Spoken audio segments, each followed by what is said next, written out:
天文台喺今日上午7時10分改掛8號西南烈風或暴風信號。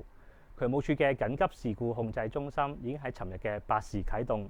現時已經派遣超過60隊緊急應變隊伍處理市民嘅求助個案。截至今日上午11時，我哋共確認5宗水浸個案，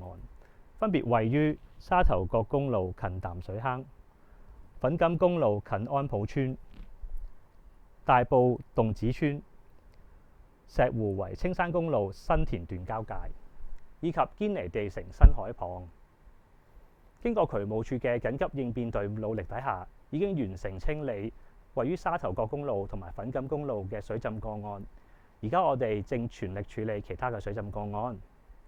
喺天氣不穩嘅情況底下，渠務署會同天文台同埋路政署緊密聯繫同埋合作，保持戒備，同埋快速派遣緊急應變隊伍處理水浸個案。渠務署呼籲市民應該時刻保持渠道暢通，切勿放置雜物阻塞排水口。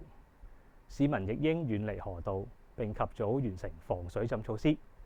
如果遇到嚴重水浸，應該盡快撤離。市民如果發現排水設施有淤塞或者水浸情況，請致電24小時渠務熱線23001110，我哋會盡快派遣隊伍處理。